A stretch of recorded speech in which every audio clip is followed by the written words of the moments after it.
गौड़ जी, संधू जी जिला कोऑर्डिनेटर बने हैं, हरिराम साबा जी, धर्मपाल कौशिक जी, जोगा जी,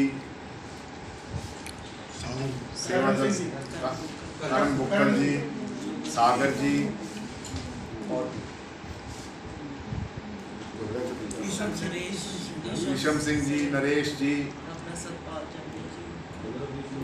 हम अपने सभी इन साथियों का नाम लेके इसलिए कह रहे हैं कि हम सभी यहाँ पर हाजिर हैं और आपका सबका स्वागत इन सब साथियों की ओर से।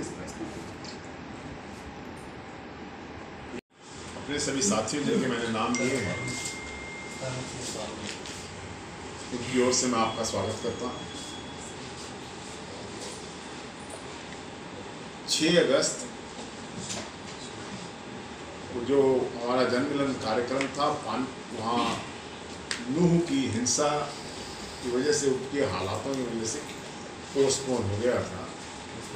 अब उसकी तारीख 10 सितंबर दिन इतवार परसों आपके यहाँ क्रॉस में रेलवे रोड पर SBS स्कूल में शाम को 4 बजे है। जन्मदिन कार्यक्रम समारोह के मुख्य अतिथि चौधरी भूपेंद्र सिंह हुड्डा रहेंगे।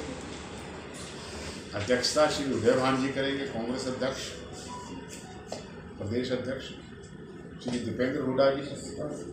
हमारे अनेकों विधायक, पूर्व विधायक, हम सब लोग जिनके नाम नहीं, हम तो स्वागत करेंगे सबका। सभी इसमें शिरकत करेंगे। ये कार्यक्रम की शुरुआत रोहतक से हुई थी, इसके बाद कुरुक्षेत्र में हुई, पानीपत में हुई। अत्यंत सफलता की ओर बढ़ता हुआ ये कार्यक्रम है।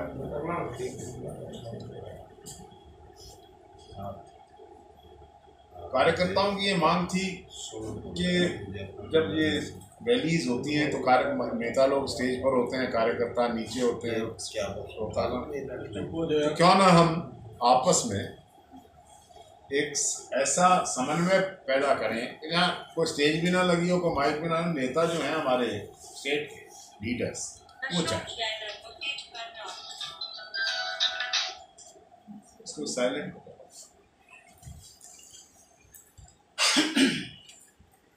प्लीज, कोई किसी का चल रहा है साइलेंट।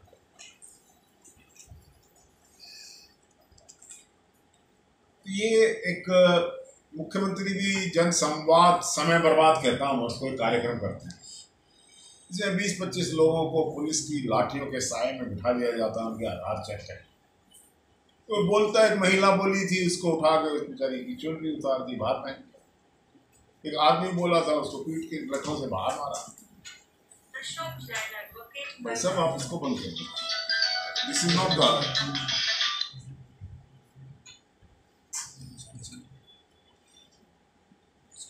बंद करना आता है।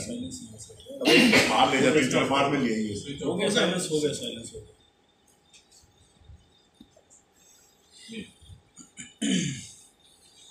तो एक मुख्यमंत्री जी ने 9 साल में अपने शासनकाल में कभी जनसंवाद नहीं किया, कभी लोगों के बीच में नहीं आए, ना करनाल आए ना कहीं और आए।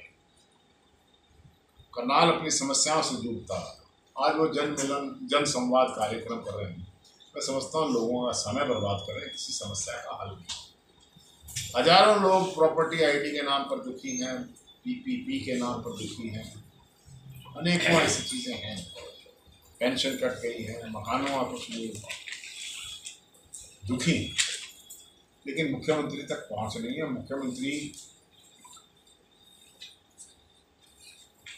अगर उनको कोई सवाल पूछ लेता है तो मुख्यमंत्री जी घमंड में आकर ऐसे जवाब देते हैं, लोगों का अनादर करते हैं, सत्ता के नशे में चूर हैं, इस टाइम का धमका रहे हैं। इस सरकार के आने के बाद लड़ाई तो भ्रष्टाचार के खिलाफ होनी चाहिए, लेकिन भ्रष्टाचार 4 गुना है। करनाल में कोई तहसीलदार ही, मैंने पूछा तहसीलदार क्यों नहीं है, कहने लगे कि ईमानदार तहसीलदार ढूंढ रहे हैं करनाल के लिए, जब तक मिला नहीं है। भ्रष्टाचार चरम सीमा पर, मुख्यमंत्री की नाक के नीचे भ्रष्टाचार है। तो मुख्यमंत्री जी ईमानदार कैसे? उनके सामने हो रहा है, रोके वो क्यों नहीं पा रहे हैं? पब्लिक सर्विस कमीशन में ना, सबऑर्डिनेट कमीशन, हर जगह भ्रष्टाचार, दफ्तरों निगमों में कहाँ नहीं हो रहा? जनता परेशान, कागज उठाए घूम रहे। सर डिजिटलाइजेशन से होना तो चाहिए था सरलीकरण, हो गया बिल्कुल उसके उलट। इन पोर्टलों ने जान तोड़ दी किसानों की, लोगों की। बंद पड़े रहते हैं पोर्टल, सर्वर बंद पड़े रहते हैं, परेशान। नौजवान इसलिए परेशान है कि उसको नौकरी नहीं मिलती। 32 बार पेपर कैंसिल हुए, 28 बार लीक हुए। ये कह रहे हैं बिना खर्ची पर्ची के यहाँ तो पेपर बिकते हैं। हाँ, सब लोग लिखते हैं, आप जानते हैं। कोई नौकरियां नहीं है। हरियाणा में 2.5 लाख नौकरियां खाली पड़ी, सरकार खत्म होने जा रही, कोई नौकरी नहीं। नौजवान जमीनें बेचकर विदेश जा रहे हैं। नहीं, संकट पार्लियामेंट में ये प्रश्न उठा है, हरियाणा की विधानसभा में प्रश्न उठा है। ये अकेले घोगड़ीपुर गांव से 800 बच्चे छोड़कर गांव चले गए, अपनी मातृभूमि में, अपनी मां जमीन को बेचकर चले गए। 1000 हो गए। मुख्यमंत्री जवाब दें, क्यों जा रहे हैं छोड़, क्यों पलायन हो रहा है? रोजगार के मामले में फेल है, किसान के मामले में तो देश का प्रधानमंत्री माफी मांग चुका है टेलीविजन पर, मुझे माफ करो, उससे गलती हो। लेकिन गलती थी, माफी जब होगी ना, जब MSP आएगा। MSP आएगा, सरसों सस्ते में, बाजरा सस्ते में, जीरी का भाव नहीं, पोर्टल डाउन, ये डाउन, किसान परेशान। आड़ती और किसान का रिश्ता तोड़ दिया, व्यापारी परेशान। GST, कोरोना और नोटबंदी ने व्यापारी की कमर तोड़,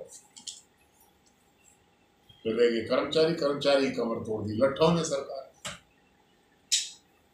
आज भी यहाँ पर एक बहुत बड़ा प्रदर्शन होना।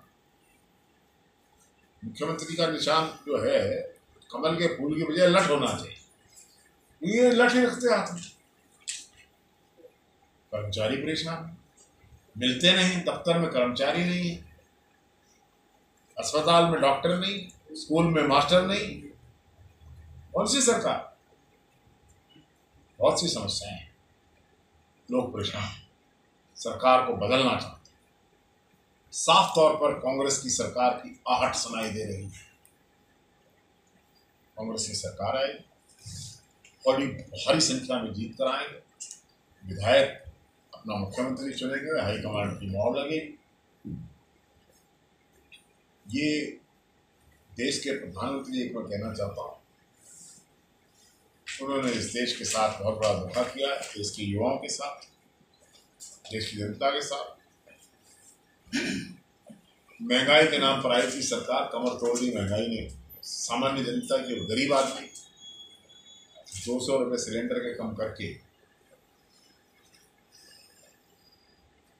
प्राइम मिनिस्टर इस देश की वोटों की फसल काटना चाहता है। अरे तो 9 साल तो 1100 में बेचा है, पेट्रोल 100 से ऊपर बेचा है। जब पेट्रोल का लोएस्ट प्राइस था तब तूने 100 में बेचा है। प्रधानमंत्री जी, इस देश की जनता को, ये बहुत सहनशील लोग हैं, मूर्ख ना समझे। रोजगार के नाम पर वो ले आए तो कौन सी अगली फेल हो गई। 13,000 का कोटा था, हरियाणा का 800 आदमी भर्ती में। बुलेट ट्रेन चल रही है आजकल, चल रही है ना, 100 नए शहर बन चुके हैं। प्रधानमंत्री की 100% वायदे पूरे। अब प्रधानमंत्री से एक बात कहना चाहता हूँ, अगर हिम्मत है तो लोगों से पूछे अच्छे दिन कब है। लोग कहेंगे कब है। इंडिया से डरे हुए, इंडिया से डर के 200 रुपये कम हो गए सिलेंडर। भारत के संविधान में बाबा भीमराव अंबेडकर ने लिखा है, Bharat that is India is A union of states. ये बाबा भीमराव अंबेडकर की कलम से लिखे हुए संविधान को फाड़ना चाहते हैं। ये एक ग्रंथ है, इसकी रचना बाबा भीमराव अंबेडकर ने की थी, उसको समाप्त करना। हम इसको नहीं हो। अब अगर हम भारत नाम रख लें इस गठबंधन का, तो देश का नाम क्या रखेंगे? कुछ और निकालना पड़ा, आर्यवर्त रखना पड़ा। इंडिया से डर चुके हैं, विचलित हो चुके हैं, डर में कई बातें कह रहे हैं। पहले इकट्ठे इलेक्शन कराएंगे, पुराना कराएंगे, अरे भी इकट्ठा इलेक्शन कराएंगे, चलो मान लीजिए। मैं तो वकील हूँ, संविधान में जानता हूँ। प्रधानमंत्री इतने पढ़े लिखे नहीं है, उसकी केजरीवाल की तो सजा कराई 25,000 जुर्माना। मैं कह रहा हूँ नहीं पढ़े लिखे, चुनौती है प्रधानमंत्री, आप छापना जरूर देखेंगे कौन बोले। अरे जिसके देश के संविधान की समझ नहीं है, अगर पार्लियामेंट चुनी गई, गठबंधन से चुनी गई, 20 पार्टियों से चुनी गई, और वो बीच में उसका मान लिया बहुमत समाप्त हो गया, तो सब पार्टियों ने अपना विड्रॉ कर लिया, तो वो बीच में चुनाव कराना पड़ेगा या नहीं करना पड़ेगा? हरियाणा में अगर मध्यावधि चुनाव की परिस्थिति बनेगी तो मध्यावधि चुनाव कराना पड़ेगा या नहीं पड़ेगा, जहां अगर ऐसा रूलिंग पार्टी लूज कर जाती है बैलेंस को। तो पता नहीं कहां से सोच के दिमाग सिर्फ अननर्व्ड है, हिले। देश के संविधान को, बाबा भीमराव अम्बेडकर के संविधान को ये लोग, आपको पता है कि जहाँ भी रैली बुढ़ा साहब ने, कांग्रेस पार्टी ने विपक्ष आपके समक्ष की है, उसको प्रतिदिन एक से एक बढ़कर रैली हुई। इसका शुरुआत करनाल से हुई थी, तब ये जनमिलन कार्यक्रम का नाम होता है। आप सभी साथियों को भी निवेदन है कि उस दिन, मेरी तरफ से भी निवेदन है, हमारे साथियों की तरफ से भी निवेदन है कि भी आप हुड्डा जी के इस कार्यक्रम को अवश्य कवर करें। आपको निमंत्रण, समय, सब कुछ हम भेज दें। शब्दों के प्रयोग इस्तेमाल पर बहुत गहराई से समझना चाहिए। आपने कहा कि जो जनता है, भारत की जनता है, हरियाणा की जनता है, समझदार है, संवेदनशील है, तो 2000 जो चुनाव हुए 14 में कांग्रेस को क्यों नकारा? देखिए ऐसा है, चुनाव हारना, बीजेपी को 2 सीट मिली थी 1984 में, 1989 में 86 सीट मिली, 1991 में 102 हो गई। ये उतार चढ़ाव राजनीति के चलते हैं, कई बार प्रचार हो जाता है। देखिए जो पिछला 2014 की बात है, Modi became a phenomenon, I will accept it. देश के अंदर एक बदलाव की तस्वीर दिखाई, झूठ बोला गया था, धोखा दिया गया, रंगीन चश्मा चढ़ा दिया गया, युवाओं को करोड़ों नौकरियां प्रॉमिस की गई, 15 लाख रुपए प्रॉमिस किए गए प्रति व्यक्ति, नए शहरों की कल्पना दी गई, बुलेट ट्रेन, हवाई चप्पल वाला हवाई जहाज, जिसने हवाई चप्पल पहनी हुई मोदी को वोट दी, मेरे को हवाई जहाज में घूमो। ये झूठे बात। महंगाई को, पेट्रोल की कीमतों, कहा था पेट्रोल की कीमतें ऐसे बढ़ रही हैं जैसे मनमोहन सिंह की उम्र बढ़ रही है, ये प्रधानमंत्री के साथ। डॉलर ऐसे बढ़ रहा है जैसे राहुल गांधी की उम्र बढ़ रही है, ऐसे नाम लिए थे। ये प्रधानमंत्री राजनीतिक सभ्यता को नहीं जानता है, ये स्टेट्समैन नहीं है, इज ए प्राइम मिनिस्टर।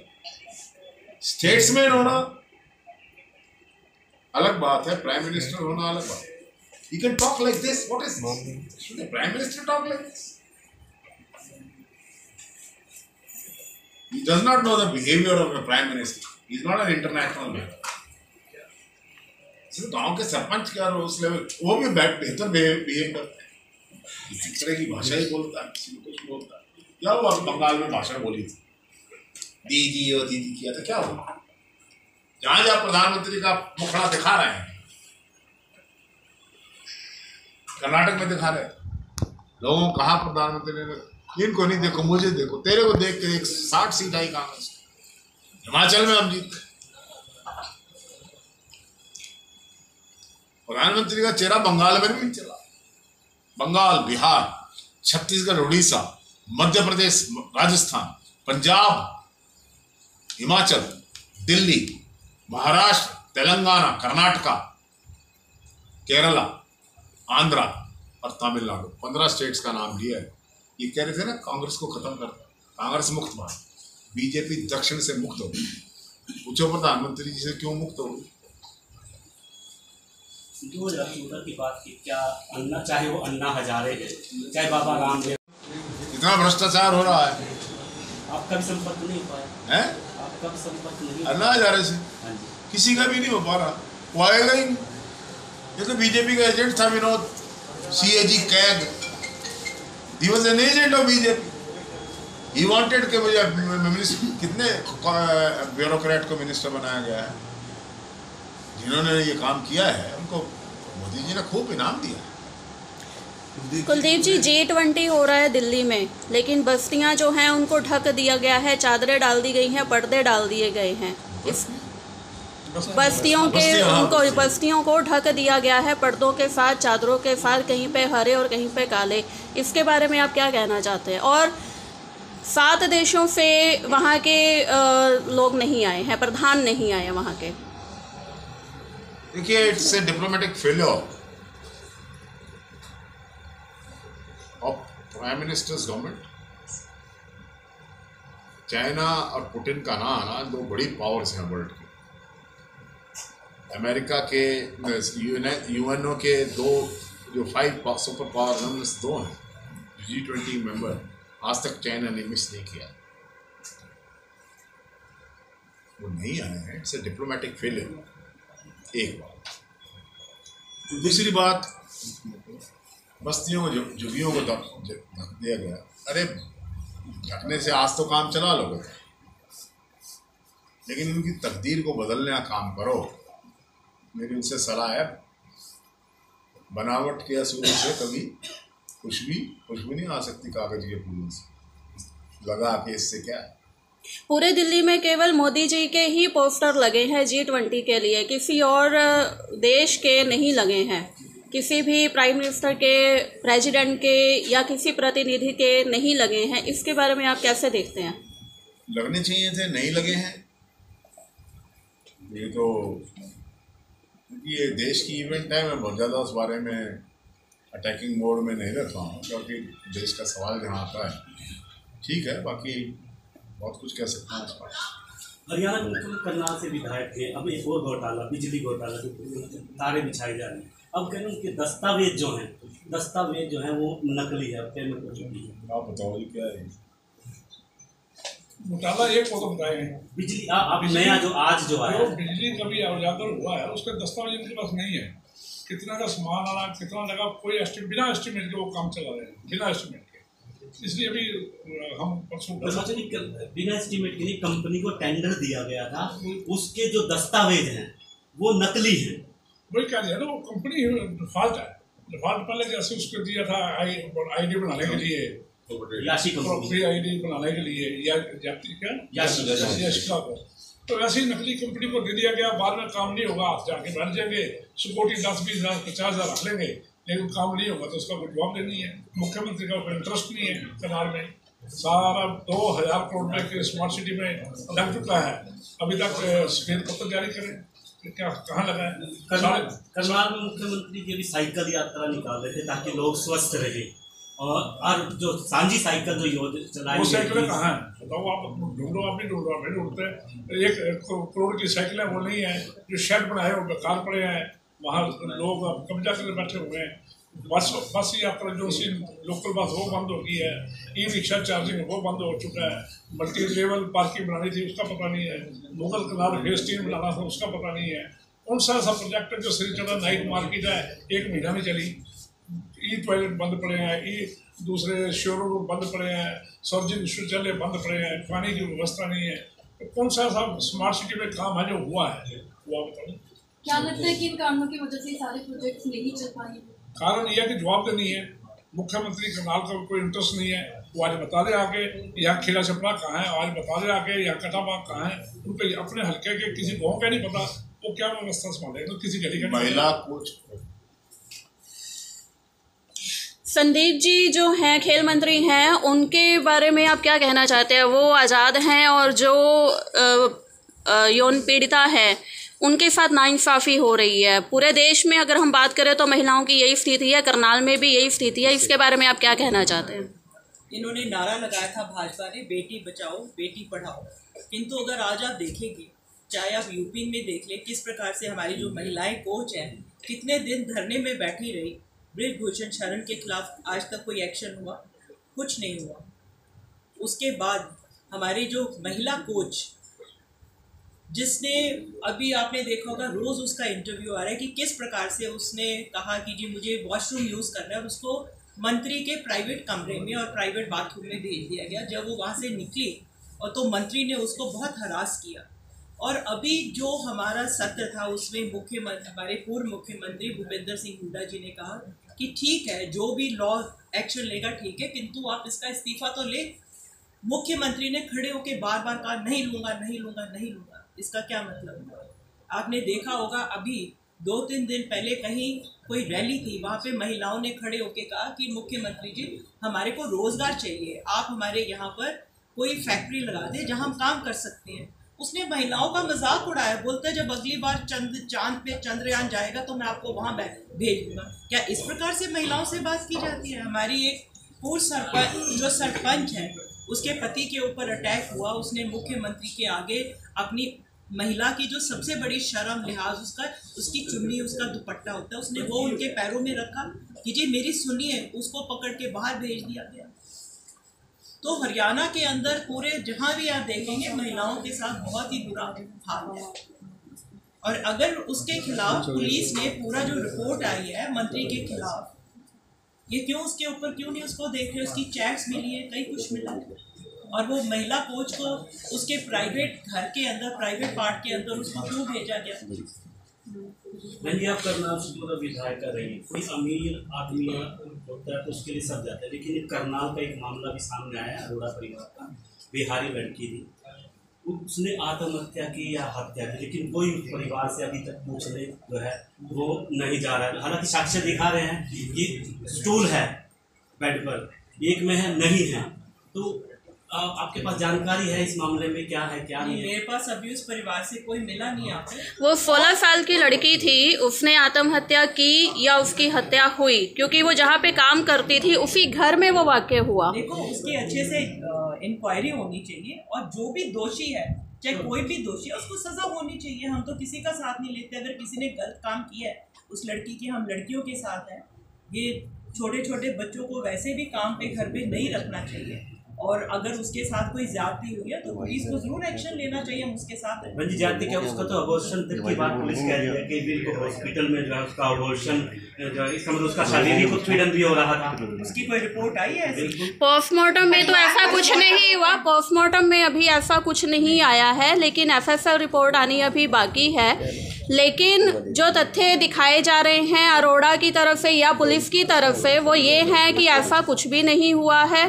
लेकिन जो लड़की के परिवार वाले हैं वो साक्ष्य दे रहे हैं कि ऐसा हुआ है। उसका अगर उस लड़की के साथ कुछ भी गलत है तो हम उसके साथ खड़े हैं, और गलत नहीं है, कोई परिवार में, अपने घर में परिवार में कोई झगड़ा हुआ उसने किया है तो किसी के साथ भी नाजायज नहीं होना चाहिए।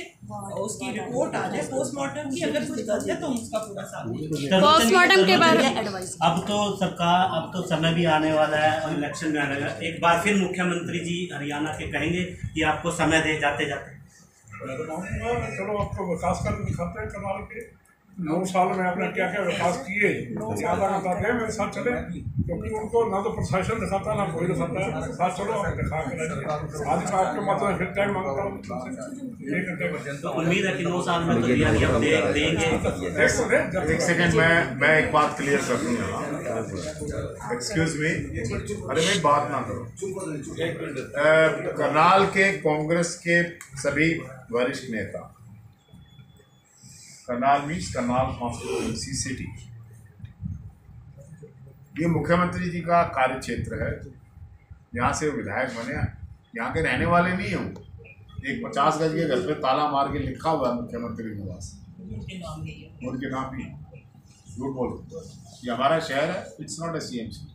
कब्जा कर लिया जी, कब्जा कर लिया गया जी। किस पे?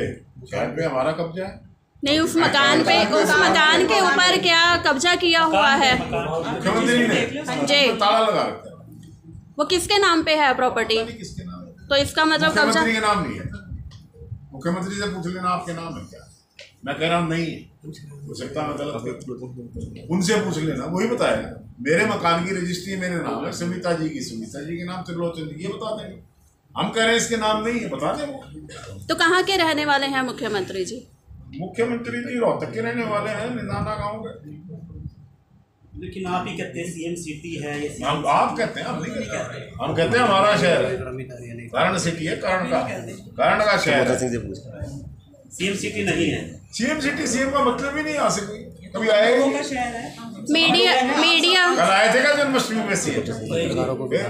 मीडिया एडवाइजर ने अपनी सीट छोड़ी है या छुड़वाई गई है तो अमित आर्या जी के बारे में?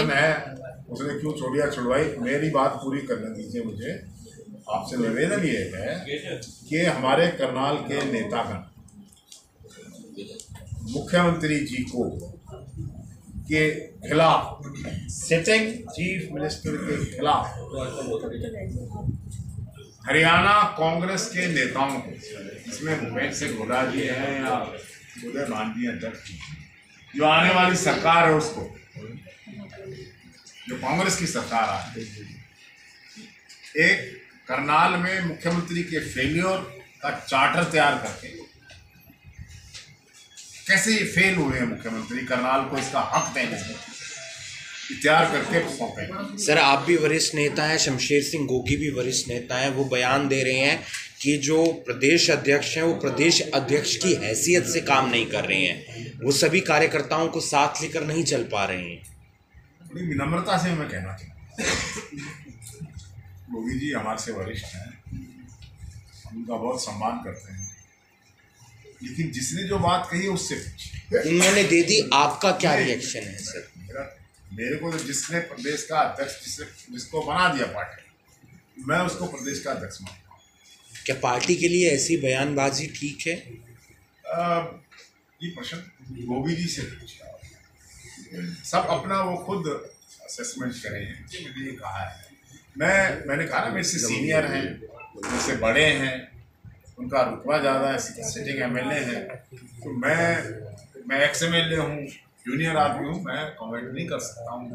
करनाल में एक नैरेटिव सेट है कि मुख्यमंत्री जी बड़े ईमानदार हैं और उनके पास बातें नहीं जा रही हैं जो भी भ्रष्टाचार हो रहा है, ये तो वो अनभिज्ञ हैं इन सब से। जब मुख्यमंत्री को यही नहीं पता कि शहर में लूट मची हुई है, तो ये मुख्यमंत्री जवाब देंगे, आएंगे आप पूछते हैं कभी? मुख्यमंत्री आप तीनों कैंडिडेट बैठे हो, जैसे आप हमारे से पूछे हो, क्या आप मुख्यमंत्री से बिल्कुल पूछते हैं, सवाल पूछते हो कि जी आपका क्यों फेलियर है यहाँ पे, आपको पता ही नहीं चलता? पत्रकार तो मैं पूछते हैं लेकिन जवाब नहीं मिलता कि क्यों भ्रष्टाचार आपको नहीं मालूम? तो इसके अंदर अंग्रेजी में बोला है, साइलेंस अमाउंट्स टू एक्वेसेंस।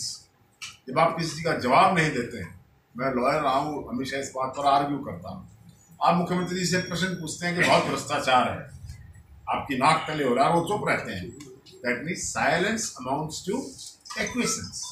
हो सकता है मोदी जी के नक्शे कदम पे चल रहे हैं कि प्रेस कॉन्फ्रेंस नहीं करनी है या फिर जवाब नहीं देना है पत्रकारों का। वो आप उनसे पूछिए, वो किसके नक्शे कदम पर चल रहे हैं, यदि करनाल का नक्शा नहीं बदल पाए, हम पेंडा छोड़ो में रैली करेंगे ना, साढ़ा पेंडा छाड़ दो, ये रैली कराएं खट्टर साहब।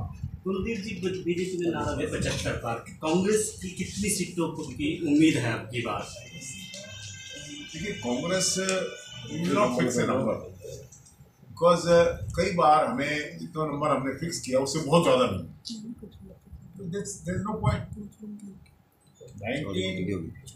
2005 सारी प्रोजेक्शंस ये थी 50-55 सीट आई और 70 के नज़दीक पहुँच गए, तो हम क्यों कहें? लोगों की भावना ऐसी है कि बहुत बड़ा बहुमत जनरेट होगा।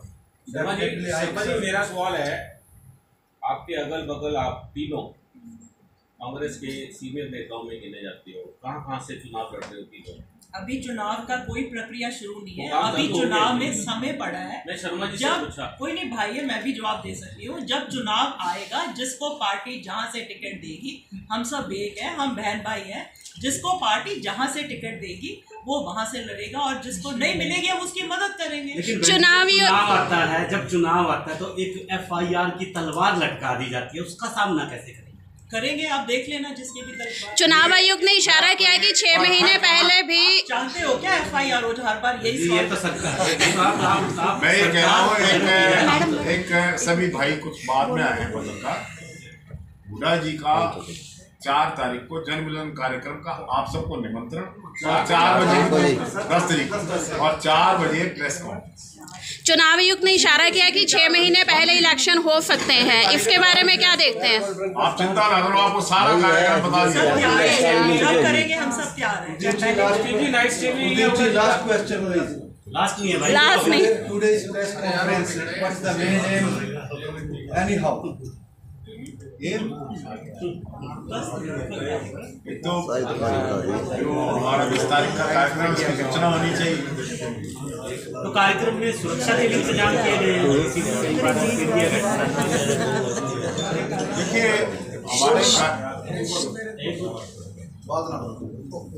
हमारे कार्यक्रम में हम बहुत सुरक्षित हैं। जनता का असीम आशीर्वाद हमारे ऊपर है। हमारे ऐसे मुख्यमंत्री की तरह नहीं घमंडी की। वाला बयान देखा, इनका नाम मनोहर लाल रखे हुए हैं, बड़े आदत से उस नाम को लेते हैं, मनोहर लाल, मनोहर काल, मनोहर। लेकिन अब जैसे मैं देख रहा हूँ इनका नाम घमंडी लाल होना चाहिए। शर्मा जी यही पर ही झगड़ा हो जाता है। अभी 2 दिन पहले कांग्रेस का ऑब्जर्वर आए हुए थे यहाँ पे ही मारपीट हो गई थी। अब वहाँ कैसे कुछ मैनेज करेंगे, क्या रहेगा? कोई मारपीट नहीं हुई, वीडियो है सारे। नहीं, वीडियो है, उसमें मारपीट हुई है, सब आपस में लड़ झगड़ रहे हैं। माइक तोड़ दिया था। मिलन कर रहे थे समारोह पहले। ओम प्रकाश सलूजा ने कहा मेरा चश्मा खून आया है। चश्मा पाल सरपंच चैन का भी गिर गया था, गिर के टूट गया था जब ये पैडी में चलने लगे। ये भी इसी प्रोग्राम में तारीन के गर्दन में फंसी थी। माइक क्यों तोड़ा था उन्होंने? माइक उन्होंने 10 बार माइक धरती में क्यों मारा? सारा गुस्सा माइक पे निकाल दिया। पॉजिटिव बात कर रहे हैं, ये तो पहले हो चुकी है। माइक की नहीं बहती, माइक वाली हमारा लेट आता है, फिर वही चर्चा शुरू हो जाती है। नहीं, माइक का सवाल नया करते हैं, नया सुनते हैं। आप लोग स्किल कर रहे हैं शर्मा जी, और मैडम भी रही हैं, विधायक रही हैं। अभी के नाम क्या? आज 10 तारीख का मुद्दा है। हाँ बता दो उसके लिए नहीं, अब तो 10 तारीख का 10 हमारे उसका है। हमने जितने आपके फ्लाईओवर्स हैं, आपके घोड़ेपुर फ्लाईओवर है, आपका ये जो रामनगर, आपको पता है कितने घंटे वहाँ खड़े रहते थे। कल्पना चावला मेडिकल कॉलेज है, 16 सेक्टर के अंदर हमने वो डिस्पेंसरी जो है रामनगर के अंदर हमने जब विधायक बनी हूँ मैं, तो जितने भी सरकारी कॉलेजेस हैं, बच्चे पेड़ों के नीचे बैठ के पढ़ते थे। वहाँ हमने क्लासरूम बनाए, उनके लिए नए हम कोर्सेज लेके आए, जैसे मास कम्युनिकेशन है, इस प्रकार के कंप्यूटर के, कि बच्चे अपने पैरों पे खड़े हो सके। हमारा ये जो पुलिस लाइन है, नई पुलिस लाइन भाई, नया केंद्रीय विद्यालय बना। उसके बाद हमारे जो ITI है, वहाँ पर कितने ही हम नए कोर्सेज, नई बिल्डिंग, और 133 kVA के, 32 kVA के हमने कई जो है सब स्टेशन बिजली के लगाए। सारे जो सेक्टर्स हैं, एरियाज के अंदर जो हमारे ट्रांसफार्मर्स थे बिजली के, उनको हमने अपग्रेड किया। तो बहुत काम किया है। एक बड़ी बात प्लांट है, ये हमारी देन है। हमारी सरकार ने हमारे समय में ज़मीन खरीदी गई, वो लगाया गया। जितने ऑफिसर्स हैं, चाहे आपका हैफेड का है, चाहे आपका ये नगर निगम की ज़मीन है, ये सब हमारे समय में हुए हुए हैं। आपका एक ओपन खुला दरवाजा लगता था, लोगों की बात